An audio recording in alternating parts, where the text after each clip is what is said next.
Guys, welcome back to my channel. कैसे हो आप सब लोग? आई हो आप सब लोग बहुत अच्छे हो गए, स्वस्थ हो गए, मस्त हो गए। और हो भी रहा है, मतलब कि आज है मंडे और तनुष को मैंने स्कूल भेज दिया और अभी मैं कुछ नहीं कर रही थी। दीदी का थोड़ा बर्थडे था, आज 9 सितंबर है, तो उनको विश करने के लिए व्हाट्सएप पे मैसेज वगैरह कर रही थी। फ़ोन नहीं की मैंने अभी तक, तो अचानक से याद पड़ गया ना, तो मैंने व्हाट्सएप पे मैसेज कर दिया है सबका। तो फिर उसके बाद मैंने जब याद पड़ता है तो मैं पक्का कर देती हूँ, नहीं याद पड़ता है तो कैसे हो सकता है। तो चलिए आज का ब्लॉग स्टार्ट करती हूँ। कोई तीज के बाद में मैंने ब्लॉग नहीं बनाया, मेरी एक दिन का तो उसके बाद वाला जस्ट बनाया, दोनों ब्लॉग मैंने नहीं डाला है। आज मैं अपलोड करूँगी। और मेरी तबीयत नहीं ठीक थी, मेरे बेटे की भी तबीयत क्या, पढ़ाने का बहुत ज़्यादा प्रेशर था। ये सब करते करते ना कब पड़ जाता है पता ही नहीं चलता है। तो चलिए फटाफट से किचन में चलते हैं और दिखाती हूँ मैं मार्केट से भी क्या क्या लेकर आई और क्या बनाऊँगी आज, क्योंकि मेरे बेटे की फरमाइश है। तो चलिए फटाफट से दिखाती हूँ क्या बनाऊंगी मैं। तो गाइज मुझे जब ज़रूरत होती है तो मैं उसी समय सुबह सुबह ही दुकान कुछ खुल जाती है तो मैं वहीं से ले आती हूँ। तो तनुष के लिए मैंने ब्रेड लाया है और भी कुछ चीज़ें लाए थे, फ्रिज में रखने चली गई थी मैं यहाँ पे।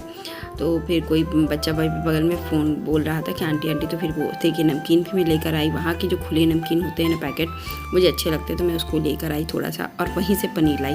पनीर इसका खासा मुझे पसंद नहीं आ रहा है, लेकिन आज मेरा बेटे ने बोला ही, कल शाम को मैं गई थी उस दुकान पर तो वहाँ शॉप बंद थी। अभी इस बार बना दे रही हूँ, लेकिन इसके बाद इसको फिर अच्छी वाली पनीर से दूसरी टाइप की रेसिपी। देखिए नया चावल लाई हूँ, थोड़ा सा लाई हूँ चेक करने के लिए, तो वो चावल मैं आज बनाऊँगी। और ये पनीर मैंने काट लिया है और मसाला यहाँ पे अच्छे से भून रहा है।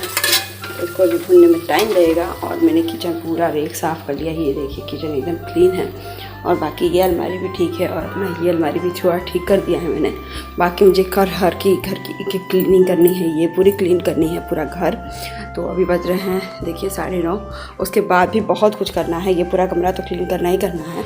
उसके बाद नीचे जाके, नीचे कोई है नहीं तो नीचे की साइड देखेंगे, मोटर चलाना हो, थोड़ी सी धूल मिट्टी हो तो वो साफ़ करना हो, तो सब काम मेरे को करना है। तो मैंने सोचा पहले किचन का काम और घर का काम कर लूँ, फिर मैं बाहर जाऊंगी और बाहर का काम करूंगी। तो चलिए फटाफट से करते हैं। देखिए मैं इसको ऐसे रखती हूँ, अपने हर एक को अलग अलग करने की कोशिश करती हूँ। तो कुछ पैकेट्स मुझे ऐसे मिल जाते हैं तो मैं अलग अलग ही रखना प्रेफर करती हूँ। जैसे क्या होता है ना, एक निकालो तो एक ही निकले, नहीं 2-4 निकल जाते हैं। तो इस तरह मेरे हर ईयरिंग्स अलग अलग उसमें रखा हुआ है। और अभी कुछ नहीं रखे हुए तो मैं उसको भी अलग कर दूँगी, जब मुझे मिलता जाएगा तो मैं अलग कर दूँगी। देखिए मेरे जैसे एक निकालो ना तो आपको एक ही मिलेगा, और मैं सबको कवर करके ऐसे रखती हूँ। तो अभी देखिए 2 को तो एक साथ करना पड़ेगा मुझे। तो अभी मैं इसमें से देखिए 2 है, तो इसमें 2 है तो इसको भी एक अलग करूँगी। और ये देखिए सेपरेट है सब, तो ऐसे मैं इसको अरेंज करके रखती हूँ कि मुझे कोई दिक्कत ना हो। सिल्वर है तो सिल्वर को एक साथ कर दी हूँ, नहीं मिल रहा था मुझे कुछ भी, तो फिर मैंने इसको इस तरह कर दिया था। तो चलिए फटाफट से और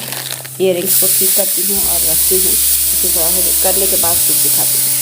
खाना था मैंने, इसका जो पिन है ना, मेरे टब्स के जो पीछे वाले वो होते हैं, वो भी मेरे पास एक्स्ट्रा रहते हैं, तो मैं इसी तरह पिन करके इसी के अंदर रख देती हूँ। अगर बाई चांस यूज़ करना पड़े तो मैं यहीं पे यूज़ कर लूँगी। तो ऐसे देखिए अब इसको अच्छे से और भी करने जा रही हूँ, धीरे धीरे कान के हैं झुमके, तो इसको अलग अलग करके रखूँगी ना तो सबको ज़्यादा सेपरेट दिखता है और एक में एक छुपता नहीं है। तो फिर देखिए फटाफट से कर लेती हूँ, फिर दिखाती हूँ।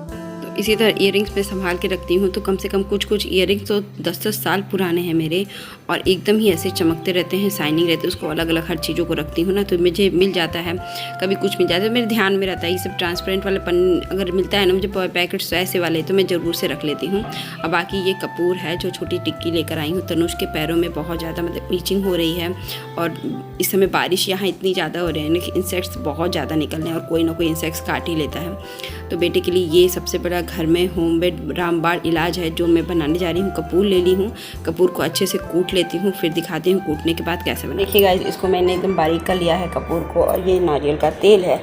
तो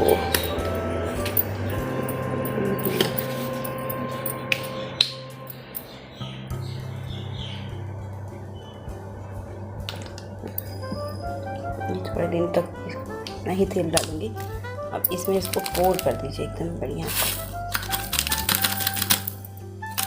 और फिर इसको अपने आप ही इसके अंदर मेल्ट होने दीजिए, और मेल्ट होकर ये नारियल का तेल बन जाएगा, जिसमें बच्चों को जो बरसाती कीड़े काट देते हैं, ये सब दाने निकल जाते हैं, उसके लिए बहुत फ़ायदेमंद है। तो मैं तो इसको बना के यहीं विंडो पे रख दूँगी, क्योंकि अब तो पंखे वंखे की ज़रूरत है नहीं। और ये अलग से ही मैं यहाँ पे कोने में रख देती हूँ। और बेटा अपना इसको मैं लगा दूँगी आने के साथ ही, तो खुजली उजली होना बंद हो जाता है।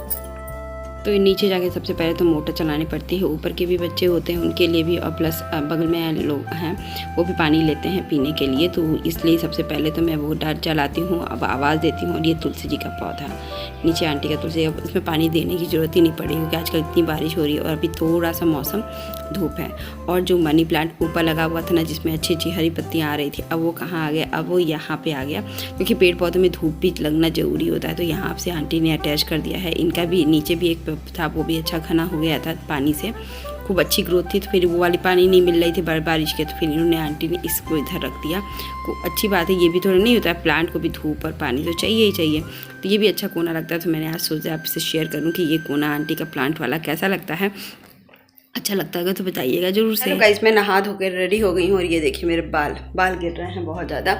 तो लगा ली थी बाल में वो करना कैस्ट्रॉल ऑयल और उसका नारियल का तेल लगा के मैंने छोड़ दिया था आधा 1 घंटा अपना। उसके बाद फिर मैं बाल धुला। तो फिर अब बस पूरा काम ख़त्म हो गया है, कपड़े डाल दिए मैंने, वो सब कुछ कर लिया है और अब बस बैठी हूँ, थोड़ा नाश्ता करूँगी। और ये देखिए बादाम के तेल के फ़ायदे आपको दिखाना था मुझे, सच बताती हूँ। मैंने बादाम का तेल लगाया है, प्रोसेस आपको पता ही है। पहले मैं गुलाब जल लगाती हूँ, फिर एलोवेरा जेल, सबको एक बार सूखने देती हूँ। ये जो रिंकल्स पड़ रहे थे ना, मैंने फाइन लाइन एकदम यहाँ सब ख़त्म हो गए हैं। और रेगुलर लगाने से आपको मतलब कि ये चीज़ें फ़ायदे करेंगे ही करेंगे।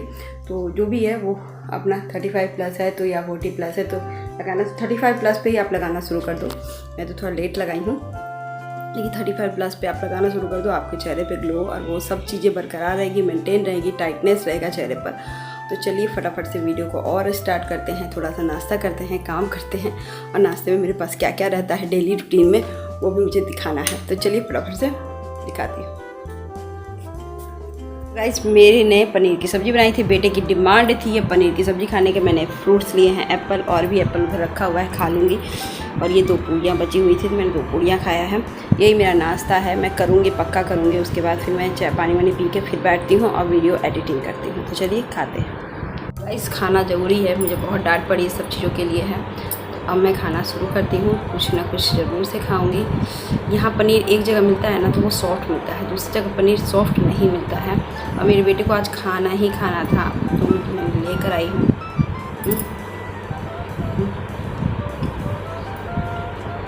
तो चलिए नाश्ता कंप्लीट करते हैं। गाइस जा रहे हैं तनुज को लेने के लिए, कपड़े वगैरह डाल दिए हैं, धुल दिए हैं और मौसम लग रहा है कि ख़राब होगा।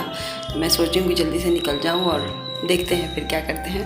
तो चलिए फटाफट से जाती हूँ और हॉस्पिटल, मतलब हॉस्पिटल करी हूँ, स्कूल हॉस्पिटल क्यों जाऊँ भाई, और स्कूल जाती हूँ फिर मैं आती हूँ निकल के लेकर के बेटे को। तो गाइस जो मैंने कंटेंट लिखा है गलती हो गई, अच्छा है सबक मुझे ही मिला है, क्योंकि बहुत कुछ चीज़ें होती हैं ना मुझे सबक मिल ही जाती हैं।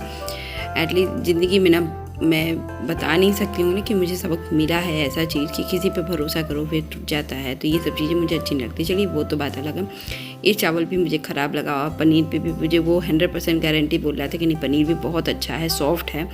लेकिन दोनों चीज़ें भरोसा से मुझे फिर होता है ना, सबक भी मिलता है और चावल की कोई कमी नहीं है। लेकिन वैसे उस टाइप का चावल हम लोग खाते नहीं हैं, वो थोड़े मोटे होते हैं। और हम लोग यूपी के हैं तो हम लोग छोटा महीन वाला चावल खाते हैं, तो वो मुझे टेस्ट नहीं आया। तो दोनों के दोनों चीज़ मुझे बर्बाद हो गए। हाँ लेकिन कम थे बर्बाद, ऐसा नहीं कर सकते कि मुझे पसंद नहीं आया, बर्बाद तो होगा ही नहीं क्योंकि मैं उसको खा के ख़त्म करूँगी। और ज़िंदगी में बहुत ऐसी सबक होती है ना कि जिस पर आप पूरा भरोसा करो वो तोड़ता ही तोड़ता है। और कुछ भी आप अचानक कर लो ना तो अब यही होता है ना कि आँख बंद करके किसी की बात भी नहीं सुननी है और आँख बंद करके किसी पर भरोसा भी नहीं करना है। तो बस गलती हो गई थी मुझसे और सबक भी मुझे ही मिला है। चलिए आई होप आज का ब्लॉग भी आपको अच्छा लगे। किसी की दिन नहीं वो ज़रूर वाक़या शेयर करूँगी। तो दुनिया में कितने लोग झूठ बोलते हैं और क्या होता है वो भी मैं बताऊँगी। आई होप आज का ब्लॉग भी अच्छा लगे। Bye bye.